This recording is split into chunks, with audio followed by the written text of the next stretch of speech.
اللہ نے ہر قوم کے پاس ایک پیغمبر بھیجا ہے. نام سے صرف 25 پیغمبروں کا ذکر ہے قرآن میں, صرف 25. لیکن کی تاریخ میں ہم محمد صلی اللہ علیہ وسلم سے بھی نہیں مانگ سکتے.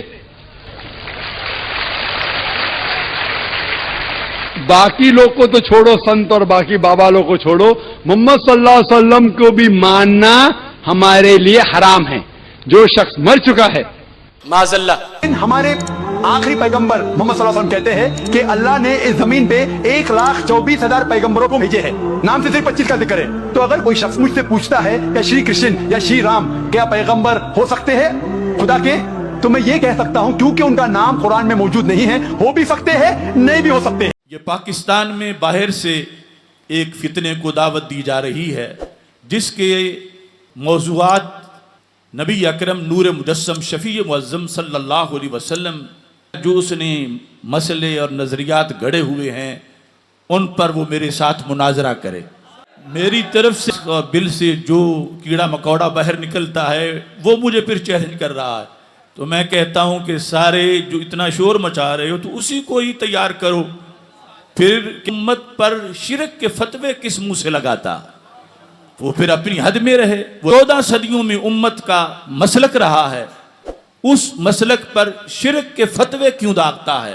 کی تاریخ میں ہم محمد صلی اللہ علیہ وسلم سے بھی نہیں مانگ سکتے.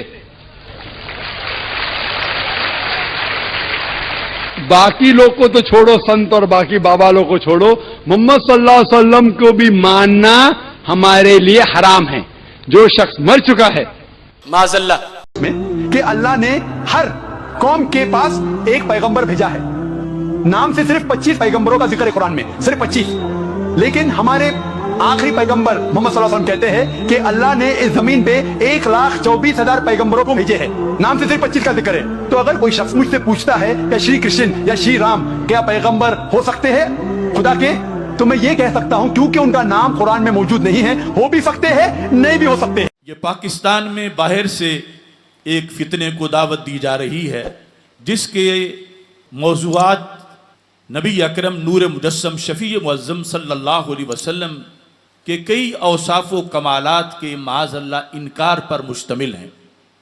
اسی لیے ہم نے اس کے لحاظ سے یہ دعوت دی کہ یا تو شخص کو پاکستان آنے سے روکا جائے یا پھر جمہور امت سے ہٹ کر جو اس نے مسئلے اور نظریات گڑے ہوئے ہیں ان پر وہ میرے ساتھ مناظرہ کرے.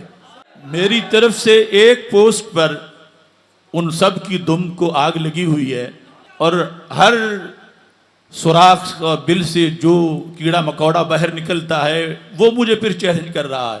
تو میں کہتا ہوں کہ سارے جو اتنا شور مچا رہے ہو تو اسی کو ہی تیار کرو.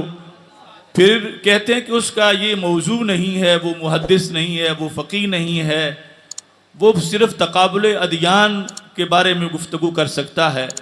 تو میں کہتا ہوں اگر وہ صرف تقابل ادیان کے بارے میں کچھ جانتا ہے تو پھر وہ جمہور امت پر شرک کے فتوے کس منہ سے لگاتا, وہ پھر اپنی حد میں رہے, وہ تقابل ادیان پر لیکچر دے. وہ جو 14 صدیوں میں امت کا مسلک رہا ہے اس مسلک پر شرک کے فتوے کیوں داغتا ہے؟